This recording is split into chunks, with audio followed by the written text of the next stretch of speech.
wabarakatuh. Alhamdulillah ya, mohon izin baru bisa on cam lagi. Ya, silahkan dilanjut mungkin kelompok 2. Nanti terakhir saya menambahkan. Sebenarnya saya setiap kalinya sesi ini ya, bahas per kelompok, saya ada tambahan. Cuman kayaknya kan waktunya kita selalu udah mepet ya sekarang. Jamnya itu dulu desainnya agak panjang ini, ya udah kayak udah ngepas gitu ya. Saya rencana besok kan kelompok 3. Setelah itu kan kita kalau nggak salah saya masih ada satu sesi pertemuan. Ini berarti pertemuan berapa? 4 kan? Ya nggak Mas, Mbak, Bapak, Ibu? Iya, Prof. 4, besok 5. Terus saya kan 7 pertemuan, berarti plus UTS tuh ya, berarti masih satu pertemuan sebelum dilanjutkan oleh Bu Maya kan ya. Nanti Bu Maya saya udah koordinasi, Bu Maya sudah masuk ke case-nya ya, bagaimana itu melakukan engagement ya, dan seterusnya. Kemudian, nah mungkin besok saya split deh ya, saya ada tambahan beberapa apa namanya? Beberapa materi ya, cuman untuk apa namanya mengurangi agak sedikit atau saya memberikan contoh sedikit tadi terkait dengan ada uji kompetensi yang saya sampaikan. Saya nggak tahu nanti kalau memungkinkan paling tidak kami gitu ya menyampaikan link informasi terkait dengan kalau ada semacam uji kompetensi untuk assurance, untuk membantu support penulisan SR di perusahaan gitu ya. Tapi tentunya Bapak Ibu biasanya tergabung dulu dengan yang sudah expert gitu ya, untuk kemudian nanti Bapak Ibu mungkin independen berdiri sendiri. Kalau sekedar memberikan informasi saya sih bisa, biar nanti dibantu di share di grup gitu ya. Terus apa lagi ya? Sama itu tadi masih sedikit terkait dengan memberikan gambaran ya uji kompetensinya gitu. Mungkin saya split sedikit nanti dibahas pada pertemuan ke-6 gitu ya. Tapi saya memberikannya materi penugasan atau soal-soalnya itu adalah pekan depan ya pas sesi kelompok 3. Gitu ya Bapak Ibu ya. Monggo dilanjut dulu untuk kelompok 2.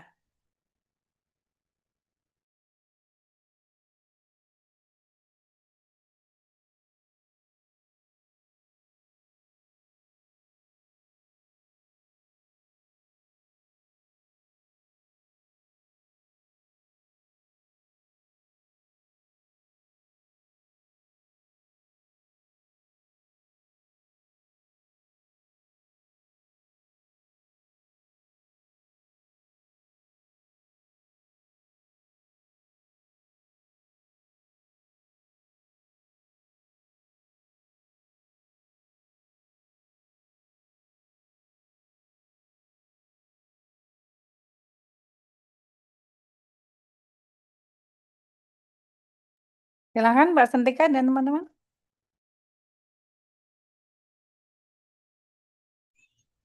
Silakan bagi teman-teman kami lanjut ke sesi kedua untuk pertanyaan. Barangkali ada teman-teman yang mau bertanya, kami persilahkan.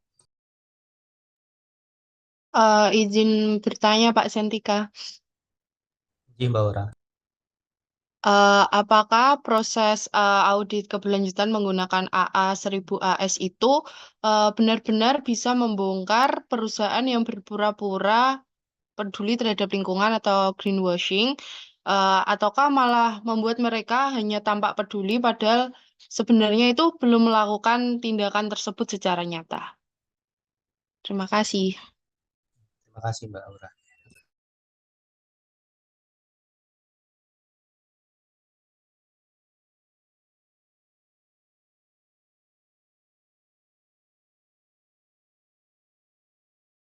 Yang lainnya silakan, barangkali ada yang bertanya.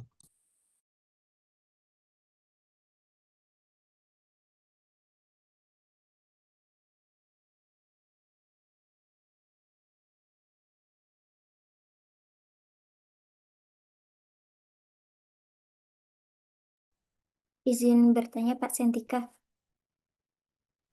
Siapa Apri? Monggo. apakah penggunaan AA 1000 AS ini efektif dalam menghadapi tantangan greenwashing atau ESG window dressing yang marak pada praktik pelaporan keberlanjutan.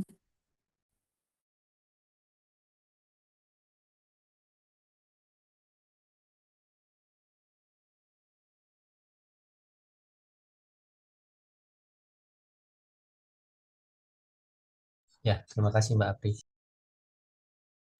Ada lagi atau kami eh, diskusikan dulu?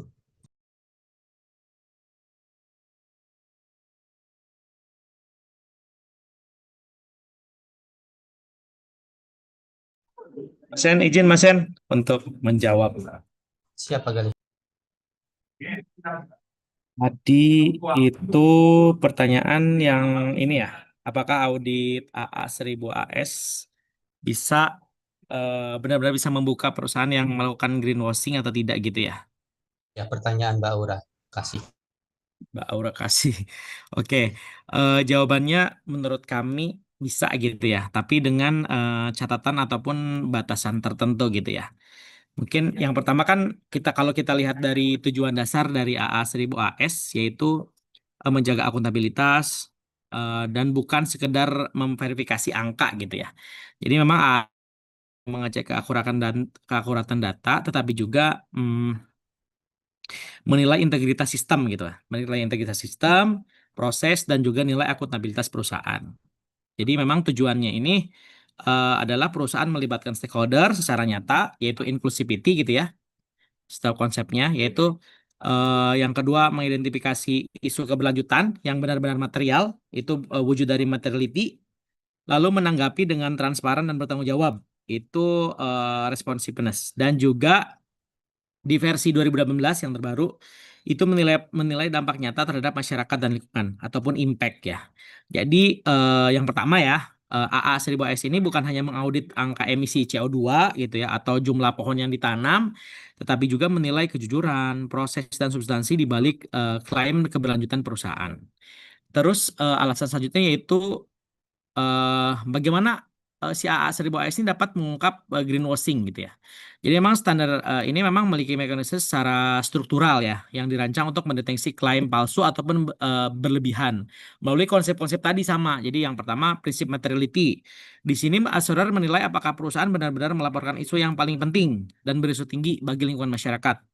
Lalu juga perusahaan hanya menunjukkan hal kecil yang indah misalnya gitu ya, misalnya donasi lingkungan kecil. Tapi ini untuk menutupi dampak besar seperti polusi atau polusi lah gitu. Maka laporan ini nanti dinilai tidak memenuhi prinsip materialitas. Jadi ini merupakan indikator kuat nih praktik dari greenwashing. Tadi prinsip materiality. Yang selanjutnya prinsip inclusivity ya, inclusivity. Nah, di sini asesor memeriksa apakah stakeholder yang terdampak langsung, misalnya itu masyarakat sekitar, LSM, terus serikat buruh dan lain sebagainya, itu benar-benar dilibatkan dalam dialog. Nah, jika perusahaan yang memiliki stakeholders yang ramah ataupun internal, sementara pihak kritis tidak diundang, hal ini memang akan tercatat sebagai kelemahan assurance dalam menurunkan kredibilitas laporan. Yang selanjutnya prinsip dari responsiveness, yaitu assurer melihat bagaimana perusahaan menanggapi isu-isu yang diangkat stakeholders. Jadi bukan hanya bagaimana mereka melaporkan hasil yang baik-baik aja. Lalu bila ada keluhan publik yang tidak direspon atau tidak dijelaskan dalam laporan keberlanjutan, assurer nanti wajib mencatat dalam temuan assurance. Yang selanjutnya itu prinsip impact. Nah, di sini dijelaskan dari Addendum 2018. Ini poin yang penting nih dalam konsep greenwashing. Perusahaan harus membuktikan dampak nyata dari program terhadap lingkungan dan sosial. Jika perusahaan hanya menampilkan kegiatan gitu ya, yang sifatnya cuma kosmetik, tanpa bukti hasil ataupun pengaruh, maka prinsip impact dianggap tidak dipengaruhi, yang berarti klaim keberlanjutan tidak valid secara etis maupun secara substantif. Nah, lalu dijelaskan juga terkait peran assurance level yaitu high dan moderate ya dalam deteksi greenwashing.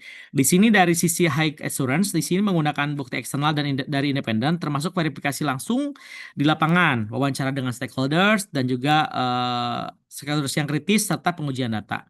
Jadi memang dengan wawancara dengan stakeholders yang kritis, pengujian data, ini kemungkinan besar akan mampu mengungkap inkonsistensi atau pencitraan palsu. Yang selanjutnya dari dari aspek moderate assurance, di sini lebih terbatas pada tinjauan dokumen dan wawancara internal. Di sini masih bisa ya mendeteksi indikasi greenwashing, tapi selalu membuktikan secara penuh. Namun memang ada beberapa keterbatasan ya, walaupun memang si AA 1000 AS ini kuat secara prinsip, tetapi ada batas dari objektivitas juga. Di antaranya bergantung pada ketersediaan data perusahaan, terus tidak seperti audit forensik gitu ya. Kalau audit forensik kan asuransi tidak melakukan investigasi mendalam seperti audit fraud ataupun jadi dia hanya fokusnya pada sistem, proses, dan transparansi. Lalu bersifat sampling juga. Jadi memang pemeriksaannya berbasis sampel bukan seluruh data, tidak secara keseluruhan gitu. Jadi potensi penipuan kecil bisa lolos bila memang penipuan kecil bisa lolos bila tidak material gitu ya. Lalu juga tekanan manajerial dan reputasi. Jika asesor pemberian ini tidak cukup independen, maka potensi konflik kepentingan bisa menurunkan objektivitas dari pelaporan gitu. Jadi emang kesimpulan akhirnya itu memang audit assurance dengan A1000 AS ini memang tidak bisa menjamin 100% bebas dari greenwashing. Tetapi merupakan salah satu alat paling kuat lah di dunia ini yang saat ini untuk mengidentifikasi dan menekan praktik greenwashing secara sistematis dan juga etis. Mungkin gitu Mas Sen. Makasih banyak. Mungkin semoga puas ya Mbak Aura kasih Deris. Makasih. Bagaimana Mbak Aura? Apakah ada tambahan atau sanggahan? Silakan. Sudah sangat jelas, Pak. Terima kasih sebelumnya. Oke, terima kasih. Selanjutnya pertanyaan Mbak Apri itu hampir sama ya sebenarnya dengan pertanyaannya Mbak Aura tentang greenwashing sama ESG window dressing itu intinya hampir sama, di mana mereka itu melakukan laporan keberlanjutan itu biar tampak positif di permukaan, tapi sebenarnya itu nggak mencerminkan kondisi secara real atau nyata di lapangan gitu. Jadi pabrik, regulator, investor itu bisa tertipu. Di sini efektivitas A1000 AS untuk menghadapi greenwashing dan ESG window dressing itu ada beberapa yang kami ketahui. Yang pertama, untuk meningkatkan transparansi dan akuntabilitas gitu. Seperti tadi yang Pak Gali sebutkan itu ada A1000 AS itu diwajibkan untuk proses assurance independen itu dengan empat prinsip utama, yaitu inclusivity, materiality, responsiveness, dan impact. Kemudian yang kedua ada verifikasi independen dan penilaian bukti. Di dalam A1000 AS, setiap klaim perusahaan misalnya kayak penurunan emisi 20% atau berapa persen itu dan penggunaan energi hijau itu harus dibuktikan secara kuantitatif dengan data, dokumen, dan bukti pendukung gitu. Selain itu, assurer juga wajib mengidentifikasi potensi yang bias atau tidak nyata di area yang belum diungkap dan memberikan opini terbuka tentang tingkat keandalan data. Contohnya jika perusahaan melakukan ESG window dressing itu, maka penyedia assurance dapat memberikan opini moderate atau qualified assurance itu yang menunjukkan adanya ketidaksesuaian.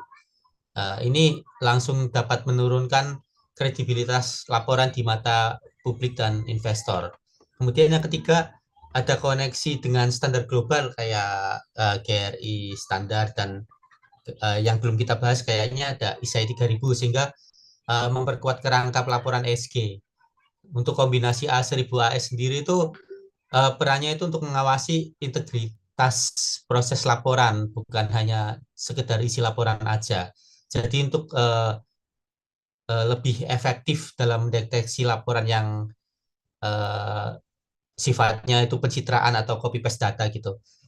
Selain itu kan pasti adalah keterbatasan atau tantangan dalam melakukan semua ini. Contohnya kayak kita ketergantungan pada independensi dan kompetensi assurer.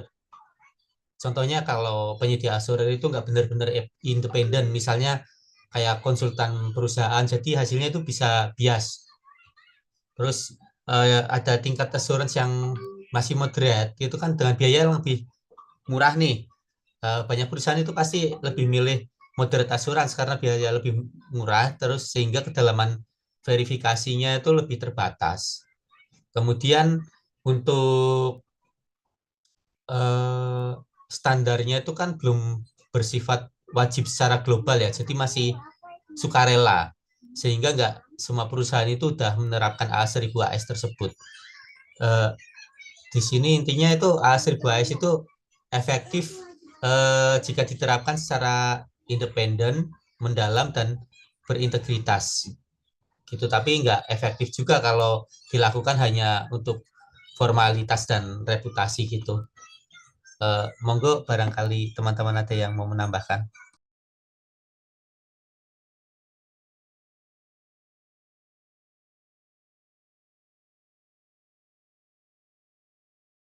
Atau Mbak Apri ada sanggahan atau gimana?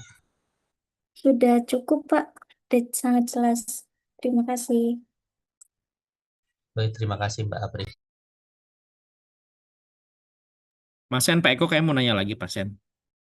Silakan Pak Gali. Pak Eko gimana, Pak Eko? Ayo lengkapi Pak Sen. Oh, Mas Gali.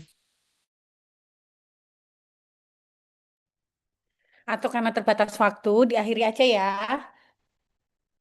Nanti dilanjut lagi di luar forum ini mungkin boleh, japri-japrian boleh. Oke, ditutup dulu kelompok 2. Saya sedikit aja nambahkan. Mungkin Bu Indri yang ngebuka karena Bu Indri tadi. Ya, Ya, terima kasih teman-teman atas pertanyaan dan jawabannya. Kami dari kelompok 2 undur diri. Assalamualaikum warahmatullahi wabarakatuh. Waalaikumsalam. Waalaikumsalam. Salam warahmatullahi Ya, terima kasih untuk kelompok 2 ya, dan juga peserta sekalian, Bapak Ibu, luar biasa juga diskusinya. Saya izin share sedikit. Udah kelihatan ya? Nah, kemarin kan kita sudah sempat nih, saya ngomongin tentang assurance service ya. Apa bedanya audit dengan assurance, kemudian kenapa sih harus assurance gitu kan. Nah, ada beberapa assurance standar, di antaranya adalah yang dibahas A1000 AS pada hari ini. Bahkan tadi bagus lah kelompok 2 juga membahas dengan A1000 AS yang adendum ya. Nah, kemudian besok ada ISAI, dua-duanya ini diantaranya adalah memang asuransi standar gitu ya. Nah, karena hari ini sudah 1000 AS, besok yang ISAI 3000 gitu ya. Masing-masing definisinya apa, level asuransinya. Kalau AS ya, A1000 AS kan high and moderate gitu ya. Nanti kalau pakai ISAI 3000 gitu ya, namanya ini istilahnya reasonable assurance sama limited assurance gitu ya. Nanti jadi boleh dijelaskan tuh untuk yang besok ya, hari ini sudah gitu kan. Nanti kalau engagement A1000 AS kan pakai ini. Nah, nanti boleh ditambahkan besok untuk yang kelompok 3 ya, ISAI 3000 bedanya dengan A1000 AS apa? Di compare tuh Sustainability Reporting Assurance Standard nanti ditambahkan ya. Ini beberapa assurance engagement ya. Oke, terus kemudian ini kalau ini sudah nanti sama Bu Maya nih, assurance engagement step. Ngapain nanti bahwa yang pertama assurance organizing assurance service dulu, acceptance engagement, kemudian training and engagement, baru performing the engagement dan assurance reporting ya. Kalau assurance reportingnya kan gambarannya Bapak udah dapet ya. Nah, bagaimana proses ini semua menggunakan tadi 2 standar ISAI 3000 dan A1000 AS ya. Nah, yang sementara yang di awal yang di awal kemarin maksudnya di kelompok 1 itu kan sudah membahas ini A1000 AP.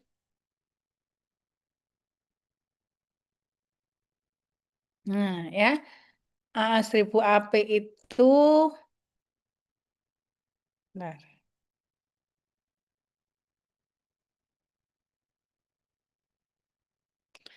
A1000 AP ya. Itu kan basicnya tuh kemarin sudah saya sempat singgung apa sih bedanya A1000 AP, A1000 AS gitu ya. Dengan ISAE 3000, dengan GRI, dengan apa namanya SEOJK misalkan gitu kan.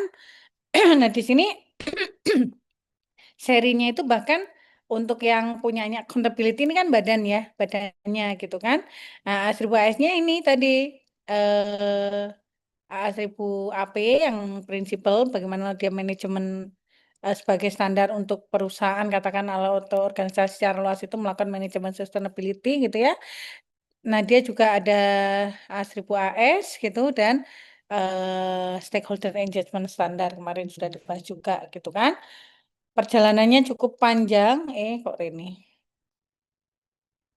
Nah, ini evolusi A1000 AS-nya ya, seperti yang tadi sudah disampaikan gitu ya.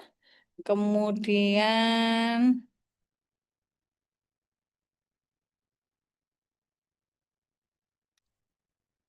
ini cara formatnya, membacanya, ke definitionnya, principle statementnya di color dan seterusnya. Yang ada intinya ada prinsip accountability ya, inclusivity, materiality, responsiveness, dan tambahannya yang terbaru adalah dampak. Kemarin sudah dijelaskan. Nah, intinya Bapak Ibu kalau sudah memahami dulu beberapa standar untuk dalam asuransi ini, yaitu intinya sih dua ya tadi AAS 1000 AS plus ISAE besok gitu. Nah, kemudian nanti saya akan basicnya asuransi itu apa kan sudah. Kemudian saya kasih beberapa soal setelah memahami tadi dua standar paling nggak ISAE 3000 dan 1000 AS kalau AP-nya kan sudah mendasari ya.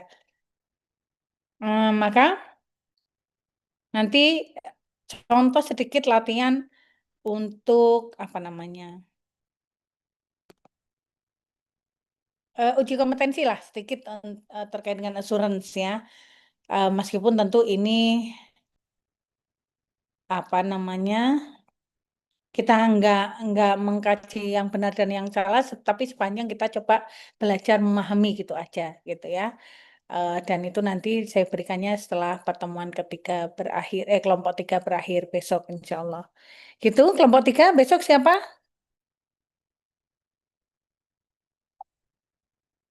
Ada yang hadir hari ini? Kalau nggak salah waktu kelompok itu ada yang masih belum presentasi, nanti boleh masuk ke kelompok 3 ya. Siapa kemarin Mbak Riani yang belum kelompok 1? Kayaknya saya note juga itu. Mas Umam kemarin, Mbak. Masuk nanti disampaikan masuk ke kelompok 3 ya. Iya, siap. Baik, kelompok 3 besok disiapkan ISAE 3000 boleh secara eksklusif mungkin ditambahkan perbandingan ISAE 3000 dengan yang 1000 AS-nya. Itu ya, biar lebih clear lagi. Kenapa sih tipenya kok ada dua di sini, ada dua yang di sana? Kenapa berbeda gitu? Kenapa sih di SR yang kemarin saya contohkan ya, ada yang pakai ISAE 3000 aja, ada yang pakai A1000 AS aja gitu ya. Ternyata oh itu terserah kita kok kita mau pakai standar yang mana asal kita nyatakan aja gitu di awal. Sehingga kalau jelas pakai bisa AA 1000 AS misalkan, nah pakai yang moderate atau high level misalkan ya. Kalau pakai apa tadi ISAE gitu kan, itu pakai yang mana tadi? Apakah istilahnya tuh acceptability low level gitulah ya, dalam assurance judgment itu objective reasonable ataukah pakai limited assurance judgment misalkan ya. Itu boleh dibahas lagi untuk yang ISAE 3000-nya karena yang tadi moderate sama high level sudah dibahas di kelompok 2 tentang A1000 AS. Clear Bapak Ibu? Itu ya. Oke. Saya nambahkan tadi yang saya share tadi sedikit boleh kita apa namanya diskusi sedikit di pertemuan ke-6 insya Allah. Plus diskusi tugas individu Bapak Ibu terkait dengan beberapa soal ya. Sekali lagi soalnya nggak ada yang benar mana Bu, yang salah mana Bu, hanya sekedar kita memahami dulu ya. Oke, mudah-mudahan bermanfaat untuk sesi berikutnya kedua. Bapak Ibu ketemu Budista nanti sama sih tukeran ketika Budista sudah selesai mungkin saya akan masuk mendampingi Bapak Ibu sekalian gitu ya. Modelnya apa Budista? Ini presentasi dari Bapak Ibu juga. Betul, Prof. Iya, Prof. Tapi nanti biasanya pasti di awal kita mengantarkan dulu lah ya. Oke, baik. Terima kasih. Saya akhiri ya. Mudah-mudahan bermanfaat. Terima kasih kelompok 2 ya dan Bapak Ibu sekalian. eh Maksi angkatan 5. Keren lah ya. Saya akhiri. Wassalamualaikum warahmatullahi wabarakatuh. Waalaikumsalam. Waalaikumsalam warahmatullahi wabarakatuh. Terima kasih, Makasih, Prof. Prof. Betul, sehat selalu. Amin. Sehat berkah selalu juga untuk Bapak Ibu, Mas, Mbak. Izin live.